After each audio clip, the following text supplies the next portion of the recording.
बात दरअसल ये है कि एक गहमा गहमी की स्थिति पूरे प्रदेश में बनी हुई है कि आखिर शिक्षा मित्रों का क्या होगा, कैसे होगा। बहुत सारी चीज़ें हैं जिस पे वर्तमान में माननीय सुप्रीम कोर्ट में 2 चक्कर लग चुके हैं दिल्ली के, और प्रयास जारी है। बहुत सारे प्रश्न हैं जिनका उत्तर अब तक कोई नहीं दे पाया है, या ये कहें कि जो चीज़ ऑन पेपर हैं उनके बारे में भी कोई भी चीज़ पता नहीं चल पा रही है। आखिर कारण क्या है, समस्या क्या है, वो चीज़ें समझ में नहीं आ पा रही हैं। 25 जुलाई 2017 को शिक्षा मित्रों का समायोजन सुप्रीम कोर्ट के द्वारा निरस्त होता है। सारे शिक्षा मित्र इस बात को स्वीकार कर लेते हैं कि हमारा समायोजन निरस्त हुआ है। ठीक है, मैं भी उस बात को स्वीकार कर लेता हूँ, लेकिन बीरेंद्र शुक्ला जी आ गए हैं। नमस्कार शुक्ला जी। शुक्ला जी को सारी बातें पता हैं, उनसे मैं शेयर भी कर चुका हूँ, और बहुत सी बातें ऐसी हैं कि आप लोगों से शेयर करना बहुत ज़रूरी था, क्योंकि शिक्षा मित्र उत्तर प्रदेश में ऐसी परिस्थितियों में है कि आए दिन कोई ना कोई घटनाएं घट रही हैं सबके साथ में। आज भी 2 घटनाएं घटी हैं, उन्नाव से और बलरामपुर से। मुद्दे पे आते हैं। मुद्दा ये है कि 21 मई 2020 को माननीय सुप्रीम कोर्ट इस बात को अपने ऑर्डर में लिखती है कि जो भी शिक्षा मित्र सहायक अध्यापक के पद पर कार्यरत हैं, रजनी जी नमस्कार, जो भी शिक्षा मित्र सहायक अध्यापक के पद पर कार्यरत हैं, ऐसे पदों को, ऐसे लोगों को छेड़ा नहीं जाएगा, डिस्टर्ब नहीं किया जाएगा। 21 मई 2020 और 9 जून 2020 का। और मज़े की बात देखिए कि 21 मई 2020 में ये मामला है ट्रिपल बेंच का, और इसमें जस्टिस आदरणीय जस्टिस यू ललित जी, शांता गौड़ जी, विनीत सरन जी होते हैं। ट्रिपल बेंच का ऑर्डर होता है, उसमें मामला चल रहा होता है भर्ती को लेकर के। 40, 45, 60, 65 आदि मामले होते हैं। लेकिन उस ऑर्डर में, अंतरिम ऑर्डर में एक बात कही जाती है बहुत इम्पोर्टेंट, कि जो शिक्षा में सहायक अध्यापक के पद पर कार्यरत हैं, ऐसे पदों को छेड़ा नहीं जाएगा। अब सवाल यहाँ उत्पन्न ये होता है कि सुप्रीम कोर्ट ने अपने अंतरिम ऑर्डर में ट्रिपल बेंच के इस बात को टिप्पणी क्यों करी। मामला यहाँ तक बंद नहीं होता है, मामला पहुँचता है 9 जून के मामले में। 9 जून को डबल बेंच अपने अंतरिम ऑर्डर में इस बात को 2 बार लिखती है कि शिक्षा मित्र से जो सहायक अध्यापक बन गए हैं उनके पदों को डिस्टर्ब नहीं किया जाएगा। सौरभ वर्मा जी नमस्कार। अब सवाल ये बनता है कि आखिर सुप्रीम कोर्ट की ट्रिपल बेंच ने, डबल बेंच ने अंतरिम ऑर्डर में ये बातें क्यों लिखी? क्या मैटर है? क्या 25 जुलाई 2017 को जो ऑर्डर सुप्रीम कोर्ट, लाइट चली गई है मेरे हिसाब से, चलिए, 25 जुलाई 2017 को माननीय सुप्रीम कोर्ट के द्वारा जो आर्डर जारी किया गया, क्या उसमें कुछ विरोधाभास था या उसमें कुछ ऐसे तथ्यों को छुपा दिया गया, हटा दिया गया, या बहुत सारी बातें हैं, दिमाग में बहुत सारे क्वेश्चन निकल कर आते हैं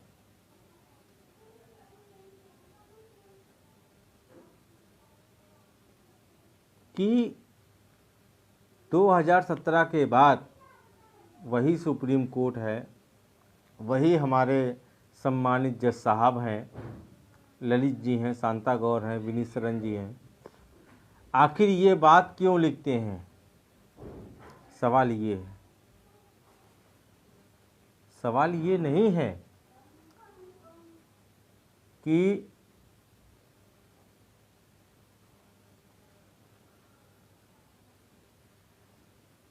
उस मामले में, उस ऑर्डर में कोई भी ऐसी प्रॉब्लम थी।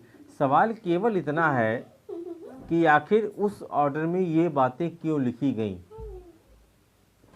21 मई 2020, 9 जून 2020 ये रिट पिटीशन जो थी Anand Yadav versus and other, सूबेदार Singh and versus and other, मैं मानता हूं कि इन मामलों में कुछ ना कुछ तो गड़बड़ है, कहीं ना कहीं कोई फिरकी ले रहा है, वरना सुप्रीम कोर्ट इस बात को कोड नहीं करती कि जो जिन शिक्षा मित्रों का समायोजन हो गया था उनके पदों को होल्ड ना किया जाए।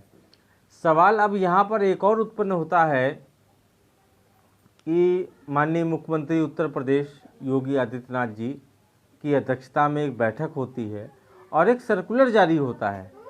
उस सर्कुलर में 31,000 पदों को भरने की बात, 31,000 समथिंग पद हैं, उनको भरने की बात कही जाती है। और मज़े की बात तब होती है कि 21 मई और 9 जून के आर्डर को लेकर के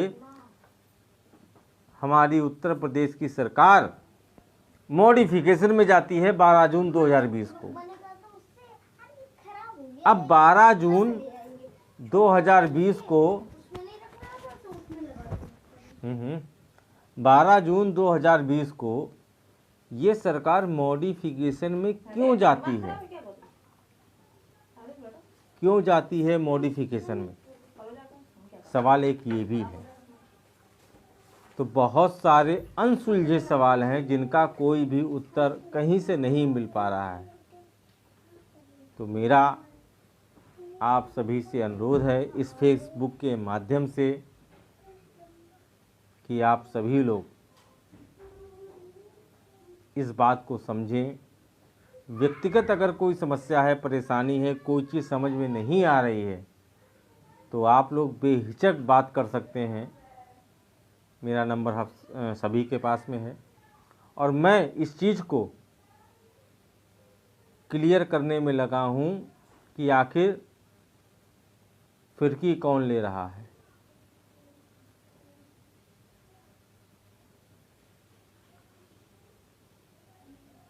हो सकता है कि आप में से बहुत से लोग पागल समझेंगे, बेवकूफ़ समझेंगे, अरे ये सब झूठ बोल रहे हैं, लेकिन ये सारी चीज़ें ऑन पेपर हैं। मैं बेवकूफ़ नहीं बोल रहा हूँ। बहुत से लोग होंगे जो विरोधी होंगे या कोई अदर लोग होंगे, क्योंकि ऑनलाइन है, फेसबुक पे हैं, ये सारी चीज़ें ऑन पेपर हैं, ऑन पेपर।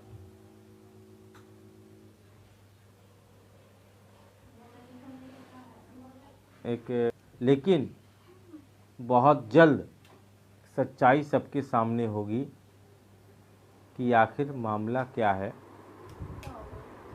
सुप्रीम कोर्ट ने अपने इस अंतरिम ऑर्डर में ये बात क्यों लिखी, ये सारी चीज़ें ऑन पेपर हैं। मैं फिर कह रहा हूँ, ये सारी चीज़ें ऑन पेपर हैं। ये बातें मैं हवा में नहीं कर रहा हूँ, ये सारी चीज़ें ऑन पेपर हैं। वो चाहे सुप्रीम कोर्ट का अंतरिम आदेश हो, हाई कोर्ट में माननीय मुख्यमंत्री जी की अध्यक्षता में जो बैठक हुई है उसका आदेश है, प्रमुख सचिव का आदेश है, और जो हलफनामा मॉडिफिकेशन का लगाया गया है 12 जून 2020 को, वो भी सारी चीज़ें हैं। आज आप सभी के बीच आने का मकसद केवल ये था कि जो भी जिस मैटर पर काम चल रहा है उसको आप सभी के समक्ष रखा जाए। मैटर बहुत गंभीर है। प्रतिदिन आए दिन कोई ना कोई साथी हमारा जा रहा है, हृदयघात से हो, एक्सीडेंट में हो। आज 2 साथियों की मौत हुई है। कहने का मतलब ये है कि इस समय उत्तर प्रदेश का शिक्षा मित्र भारी अवसाद में है, और मैं ये वचन देता हूँ कि दूध का दूध और पानी का पानी होकर रहेगा। चाहे कुछ भी हो, जैसे भी हो, सच्चाई आकर रहेगी सामने, क्योंकि बहुत सारे एविडेंस हैं इस मामले में, लिखित हैं, सरकार के हैं, कोर्ट के हैं। इस संबंध में माननीय सुप्रीम कोर्ट का जो अंतरिम ऑर्डर है और बहुत सारी ऐसी चीज़ें हैं जो आने वाले समय में आप सभी के समक्ष रखूँगा, डंके की चोट पे रखूँगा। मुझे डर नहीं है मौत का, क्योंकि ये मामला कोई छोटा मोटा नहीं है। ये मामला 2.25 लाख लोगों से जुड़ा हुआ है, और आज की डेट में जो भी शिक्षा मित्र आत्महत्या कर रहे हैं या अवसाद से अपनी जान गंवा रहे हैं, इसका सारा श्रेय माननीय न्यायालय को और माननीय मुख्यमंत्री जी को जाता है। लेकिन जब तक इस मामले का दूध और पानी का पानी नहीं कर लूँगा, मैं चैन से नहीं बैठूँगा। क्योंकि मैं फिर कह रहा हूँ कि 2017 में सुप्रीम कोर्ट कहती है कि आप अध्यापक नहीं हैं, और 21 मई और 9 जून को कहती है कि आप अध्यापक हैं। आखिर ये विरोधाभास बातें क्यों और कैसे? वो भी डबल बेंच, ट्रिपल बेंच और फिर डबल बेंच, मतलब ट्रिपल बेंच ये कह रही है। कुछ गड़बड़ है मित्रों, कुछ तो गड़बड़ है कहीं ना कहीं। और इन्हीं सारी बातों को लेकर के दूध का दूध और पानी का पानी बहुत जल्द होगा। बाकी मैं आप सभी से अपील करूंगा, जिनको मेरा साथ देना है वो साथ दें, जिनको नहीं देना है वो घर बैठें, कोई दिक्कत नहीं है। दूसरी बात और कि जितने भी शिक्षा मित्र हमारे साथी हैं, भाई बहन हैं, आप सभी लोग शिक्षा मित्र केयर समिति का सदस्य बने। कल किसी को नहीं पता किसके साथ में क्या होगा, तो मेरा आप सभी से आग्रह है, निवेदन है कि आप सभी लोग शिक्षा मित्र केयर समिति के साथ जुड़ें और उसका लाभ लें। ईश्वर ना करे किसी के साथ में कुछ हो। सौरभ वर्मा जी लिख रहे हैं मृतक जी, मैं सभी के लिए लड़ रहा हूँ, मैं सभी के लिए लड़ रहा हूँ, मृतक शिक्षा मित्र हों या जो भी वर्तमान में हैं, मैं सभी के लिए लड़ रहा हूँ। लेकिन सवाल बात ये नहीं है, बात ये है कि कुछ ऐसे मामले हैं सरकार के द्वारा जिनका कोई भी क्लियर जवाब कोई नहीं दे पा रहा है, और जबकि मेरी बात माननीय हाई कोर्ट में कम से कम 10 से 12 वकीलों से हुई, वो नहीं बोल पा रहे हैं, समझ रहे हैं लेकिन बता नहीं पा रहे हैं करना क्या है। सुप्रीम कोर्ट में जो सीनियर वकील हैं वो नहीं बोल पा रहे हैं, ना बता पा रहे हैं। ऐसा क्यों? एक तरफ सरकार कहती है, कोर्ट कहती है कि नहीं ये शिक्षा मित्र अध्यापक से शिक्षा मित्र हो गए। मतलब समझने वाली बात है कि 25 जुलाई 2017 को एक वीडियो वकील साहब का निकल कर आया, मैंने आप सबके समक्ष में डाला। आकाशवाणी सरकार की न्यूज़, सरकारी न्यूज़ थी, वो भी कह रही है कि जो शिक्षा मित्र से अध्यापक बन गए हैं उनको छेड़ा नहीं जाएगा। ठीक है, लेकिन 21 मई और 9 जून को ये बात क्यों कह दी जाती है फिर से कि जो शिक्षा मित्र से अध्यापक बन गए थे उनको छेड़ा नहीं जाएगा? मतलब जो बात आपने 17 में कही वही बात आप 2020 में कह रहे हैं। आखिर गड़बड़ कहाँ है, ये तो सरकार बताए, और नहीं बताएगी तो हम उसके लिए बैठे हैं जाने के लिए, क्योंकि सरकार खुद अपने ऑर्डर में कह रही है। माननीय मुख्यमंत्री जी खुद अपने पत्र में इस बात को कह रहे हैं। उत्तर प्रदेश सरकार शासनादेश जारी कर रही है, वो भी इस बात को कह रही है ऑन पेपर रिकॉर्ड है, सारी चीज़ें रिकॉर्ड में है।